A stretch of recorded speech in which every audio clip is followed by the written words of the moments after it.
సంక్షేమ పథకాలు మాత్రమే కాదండి, ఎంప్లాయ్మెంట్ కావాలి. ఇంకోటి సార్, కార్పొరేట్ హాస్పిటల్స్ ఈ రోజు నాడు నిలువు దోపిడీ చేస్తుంది. పావలా ప్రజలకి డబ్బులు ఇస్తే వాళ్ళకి ఓటేసేయాలన్న కాన్సెప్ట్ లో ఉన్నారు. మీ పేరేంటి? నా పేరు గణేష్ భాస్కర్ సార్. భాస్కర్ గారు, ఇక్కడ కాకినాడ లోకల్ మీది? అవునండి. అంటే ఇక్కడ కాకినాడలో ఇప్పుడు రాష్ట్ర వ్యాప్తంగా ఎలక్షన్ అయితే జరుగుతుంది. ఈ కాకినాడలో ఉదయ్ శ్రీనివాస్ గారు MP candidate, Janasena TDP BJP నుంచి. అదే విధంగా చల్మలశెట్టి సునీల్ గారు వైసీపీ నుంచి. అంటే ఇక్కడ ప్రజలు ఏమనుకుంటున్నారు, ముఖ్యంగా మీరేమనుకుంటున్నారు? ప్రజలు అంటే విభిన్నంగా ఉన్నది సార్ అభిప్రాయం. నాకైతే ఇప్పుడు రాజకీయంలో ఇప్పుడు ప్రెసెంట్ ఎలా ఉందంటే సార్, ఎంత ఖర్చు పెడితే మనకి ఎంత వస్తుంది ఆ విధంగానే అందరూ ఉన్నారు సార్. ఇప్పుడు మన జై భారత్ పార్టీ ఒకటి చూసారు కదండి, అలాగా కొత్త వాళ్ళకి కూడా అవకాశం ఇస్తే బాగుంటదని అనుకుంటున్నానండి. కూటమి ఇప్పుడు పవన్ కళ్యాణ్ గారు సపరేట్ గా వచ్చి మళ్ళీ సపోర్ట్ చేసి వెళ్తున్నారు. అంటే ఇప్పుడు ఆంధ్రప్రదేశ్ లో కాదు, భారతదేశంలోనే కూడా కొత్తగా అవకాశాలు రావాలి రాజకీయంలో అంటే చాలా కష్టమైన పని సార్. కొత్త వాళ్ళకి అవకాశాలు రావట్లేదు. అందరూ ఉన్న వాళ్ళే, సంపాదించుకున్న వాళ్ళే, పొలిటికల్ గా బ్యాక్గ్రౌండ్ ఉన్న వాళ్ళు. ఇప్పుడు ఇండస్ట్రీలో మన సినీ ఇండస్ట్రీ అయితే ఎలా ఉందో ఆ విధంగానే రాజకీయం అయితే ఇంకా టఫ్ గా ఉంది సార్. కానీ ప్రజల్లో ఇప్పుడు కొంచెం అవేర్నెస్ వస్తుందని అనుకుంటున్నానండి.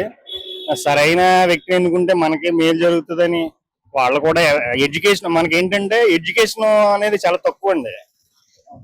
ప్రజలకి డబ్బులు ఇస్తే వాళ్ళకి ఓటేసేయాలన్న కాన్సెప్ట్ లో ఉన్నారు. కాకపోతే కొంచెం మార్పు వస్తుంది నెమ్మదిగా. ఇంకో 10 సంవత్సరాలు ఇంకా బాగా వస్తుంది అనుకుంటున్నాను. యాక్చువల్గా నేనైతే లోక్సత్తా జయప్రకాష్ నారాయణ గారి పార్టీ అండి, ఆయన అభిమాని. అంటే జయప్రకాష్ నారాయణ గారు కూడా రీసెంట్ గా పవన్ కళ్యాణ్ గారికి నా పూర్తి మద్దతు ఇస్తున్నా, నా ఐడియాలజీ ఒకటే అని చెప్పారు. దాని మీద మీ స్పందన ఏంటి? మంచి అభిప్రాయమే సార్. అది కూడా కొత్త వాళ్ళకి అవకాశం రావాలి, వాళ్ళని కూడా ఒకసారి చూడాలి కదండి. ముందుసారి మనకి జగన్ గారు హవా వీచింది, అంతకు ముందు ప్రధానమంత్రి గారు హవా వీచింది. ఒక వేవ్ అనేది వచ్చింది అప్పట్లో. అలాగే లాస్ట్ టైం ఎలక్షన్ లో ఏంటంటే ప్రతి వ్యక్తి కూడా జగన్ ఆయనకు ఒక అవకాశం ఇస్తే ఎలా పరిపాలిస్తారు చూసాం ఆల్రెడీ. తెలుగుదేశం అంటారు, ఆల్రెడీ 14 సంవత్సరాలు పరిపాలించారు, అది తెలిసిందే. ఇప్పుడు జనం ఏమనుకుంటున్నారంటే, నాకు తెలిసి జనసేనకు కూడా అవకాశం ఇస్తే బాగుంటుందని అనుకుంటున్నాను. అయితే పవన్ కళ్యాణ్ గారి విషయంలో ఏంటంటే ఒకటి చెప్పాలండి, ఆయన డబ్బు సంపాదించాలి అనుకుంటే కనుక రాజకీయంలోనే ఉండాల్సిన అవసరం లేదని నేను అనుకుంటున్నాను. ఆయన మామూలుగా యాడ్లు ఇచ్చుకున్నా, సినిమాలు తీసుకున్నా వాళ్ళ అవకాశాలు ఉన్నాయి. ఆయనకంటూ ఒక ప్లాట్ఫామ్ ఉంది. ప్రజలకు ఏదో సేవ చేయాలి అన్న ఉద్దేశం ఆయనకు ఉందని నేను మనసులో అనుకుంటున్నాను నేను కూడా. ఇంకోటి ఏంటంటే వ్యక్తిగతంగా ఆయన సొంత డబ్బులు పెట్టి రైతులకి, అంటే అది నిజమా వాస్తవం లేదని నాకు తెలియదు కానీ, ఓ 30 కోట్ల వరకు పంచాడని తెలిసింది. ఆయన సొంత డబ్బులు పెట్టి సేవ చేస్తున్నాడు అంటే నిజంగా అది హర్షించదగ్గ విషయం అండి అది. మరి అలా ఎవరిస్తున్నారండి? రైతుల కోసం ఇచ్చారు.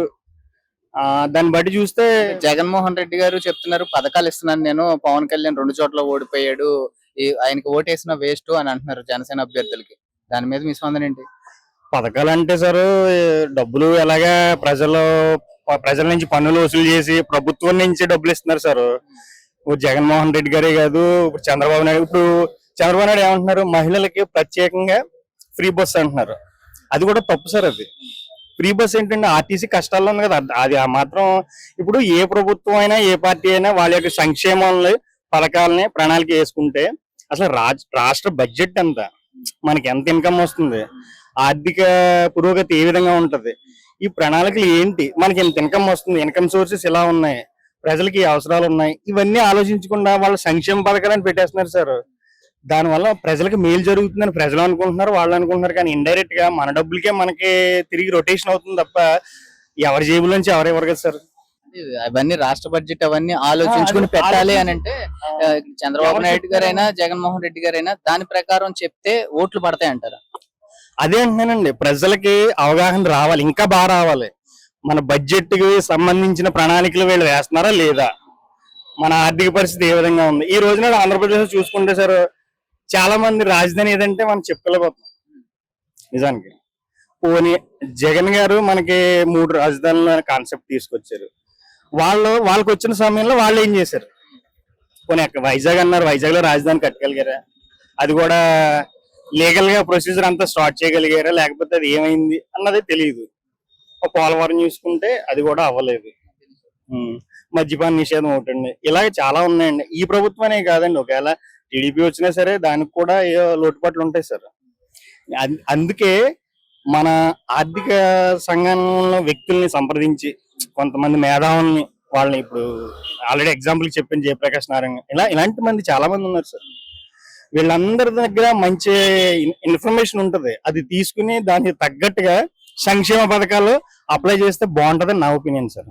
అంటే వీళ్ళు ఇప్పుడున్న నాయకుల్లో జగన్మోహన్ రెడ్డి గారు కానీ, చంద్రబాబు నాయుడు గారు కానీ, పవన్ కళ్యాణ్ గారు కానీ, వీళ్ళలో ఎవరైతే అలాగ అందరినీ తీసుకుని అందరి సలహాలు సూచనలు తీసుకుని పాలిస్తారని మీరు భావిస్తున్నారు? వీళ్ళ ముగ్గురు కూడా ఏం అంతలా అవగాహన ఉందని నేను అనుకుంటలేదు సార్. ఇప్పుడు పవన్ కళ్యాణ్ ఉన్నారు, ఆయన కూడా చెప్పాలి కదండి, మనకి ఇంత ఇన్కమ్ వస్తుంది, రాష్ట్రానికి ఇంత రెవెన్యూ లోటు ఇంత ఉంది, లేకపోతే ఇంత ఆదాయం వస్తుంది అన్ని చెప్పే కదా. 2019లో 137 చోట్ల పోటీ చేశారు. అప్పుడు మరి రిజల్ట్ అయితే చూసాం మనం, 2 స్థానాల్లో కూడా ఆయన ఓడిపోయారు, ఒక స్థానం గెలిచి అది కూడా టీడీపీ వైసీపీలోకి వెళ్ళిపోయారు జనసేన నుంచి. వ్యక్తిగత లాభాలు చూసుకుంటున్నారు సార్ అందరూ కూడా చాలా వరకు. సో అందువల్ల కొన్ని క్లాషెస్ వస్తూ ఉంటాయండి. అయితే మనకి పథకాలు, సంక్షేమ పథకాలు మాత్రమే కాదండి, ఎంప్లాయ్మెంట్ కావాలి. ఇంకోటి సార్, కార్పొరేట్ హాస్పిటల్స్ ఈ రోజు నాడు నిలువు దోపిడీ చేస్తుంది. మరి ప్రైవేట్ హాస్పిటల్ ఆ విధంగా ఎందుకు చేయలేకపోతున్నారు? వీళ్ళు మెరుగైన రవాణా వ్యవస్థ ఏర్పాటు చేయలేకపోతున్నారు. ఫ్రీ బస్సులు అంటున్నారు, ఎవరికి ఉపయోగం? వృద్ధులకు పెట్టమనండి, రోగులకు పెట్టమనండి, డయాలసిస్ పేషెంట్లకు పెట్టమనండి, చదువుకునే విద్యార్థులకు పెట్టమనండి. అంటే మహిళలందరికీ అంటే అవసరమైన వాళ్ళు కొంతమంది ఉంటారు, అవసరం లేకపోయినా తిరిగి వాళ్ళు కొంతమంది ఉంటారు. ఇది ఆలోచించాల్సిన కండిషన్స్ ఉండాలి సార్, అక్కడ కంపల్సరీగా కండిషన్స్ ఉండాలి. ఆ విధంగా ఆలోచించి కొంచెం మంచి సంక్షేమ పథకాలను తీసుకొచ్చిన, ఓన్లీ సంక్షేమం మీద కాకుండా ఎంప్లాయ్మెంట్ జనరేట్ చేయాలి, విద్య. ఇంకోటి సార్, న్యాయం కూడా ప్రతి ఒక్కరికి ఇవ్వాలి సార్, ఇవ్వలేకపోతున్నారు, వన్ సైడ్ అయిపోతుందండి. రాష్ట్రంలో ఒక ప్రభుత్వం వస్తే ప్రతిపక్షం అనేది లేకుండా చేస్తున్నారు. వ్యక్తిగతంగా మనిషికి న్యాయం అనేది, చట్టపరమైన రక్షణ అనేది లేదు సార్. అంటే చంద్రబాబు నాయుడు వచ్చినా, జగన్ వచ్చినా, లేకపోతే పవన్ కళ్యాణ్ వచ్చినా వన్ సైడ్ ఎప్పుడు అవ్వకూడదు సార్. ప్రతి వ్యక్తికి చట్టపరమైన రక్షణ ఉండాలండి, న్యాయం కూడా ఉచితంగా ఇవ్వాలి, అది లేదు సార్ రాష్ట్రంలో. కాబట్టి ప్రజలందరూ ఆలోచించి మనకి ఎవరి ద్వారా మేలు జరుగుతుంది, ఎవరు మనకి ఇబ్బంది లేకుండా పరిపాలించగలుగుతారని ఆలోచించి ఓటేయమని మీ ద్వారా అందరినీ కోరుకుంటున్నానండి. ఓకే సార్, చివరిగా ఒక క్వశ్చన్ సార్. ఇప్పుడు రీసెంట్ గా మనం చూస్తే వాలంటీర్ పెన్షన్ ఇవ్వట్లేదు కాబట్టి వృద్ధులు చనిపోతున్నారని జగన్మోహన్ రెడ్డి గారు పబ్లిక్ మీటింగ్ లో డైరెక్ట్ చెప్తున్నారు.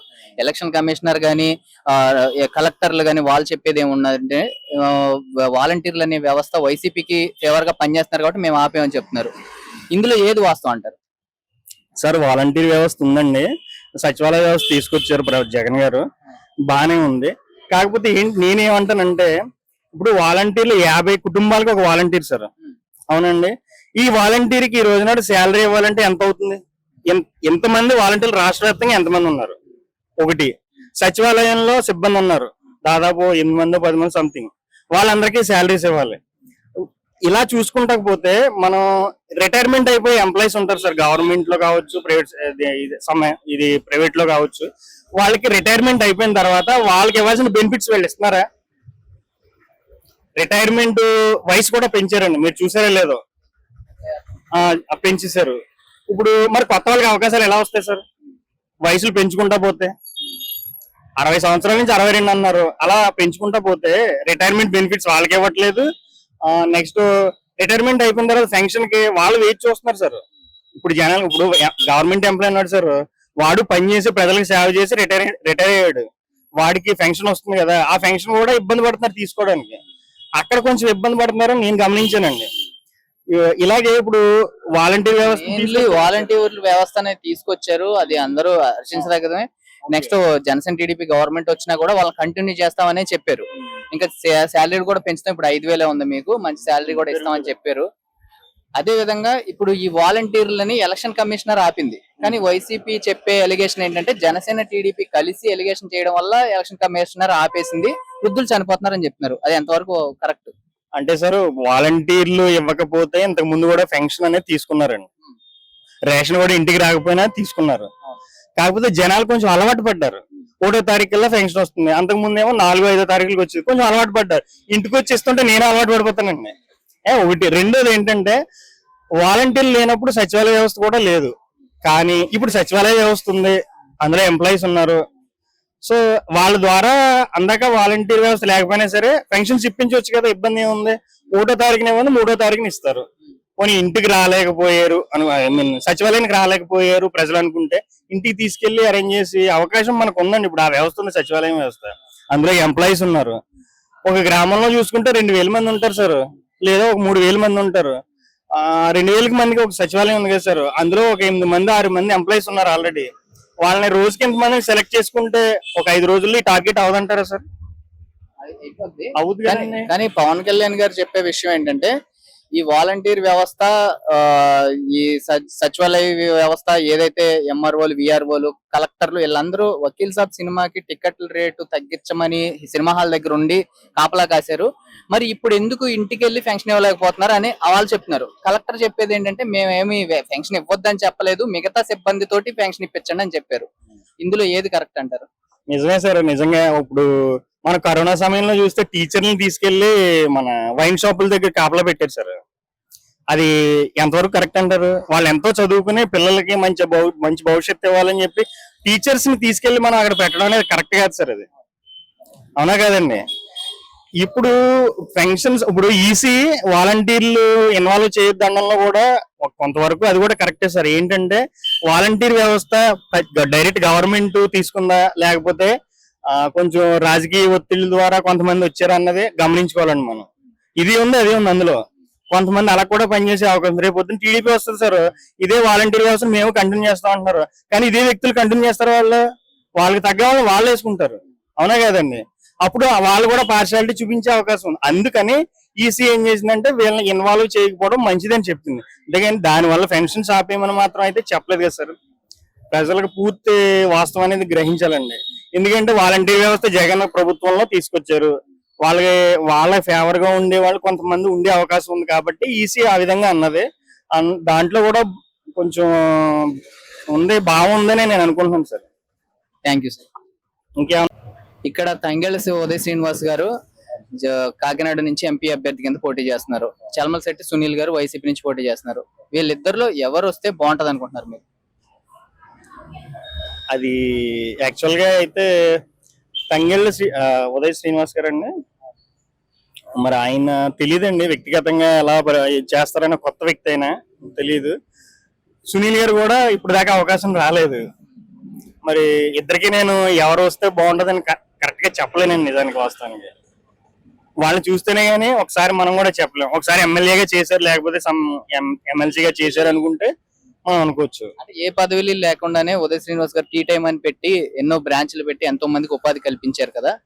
అటువంటి వ్యక్తి పార్లమెంట్ కి వెళ్తే చాలా ఎంప్లాయ్మెంట్ పెరుగుద్ది అని ప్రజల్లో ఉందని అనుకుంటున్నారు. అది ఎంతవరకు వాస్తవం? నాకైతే పూర్తిగా తెలియదు సార్ మరి దాని గురించి.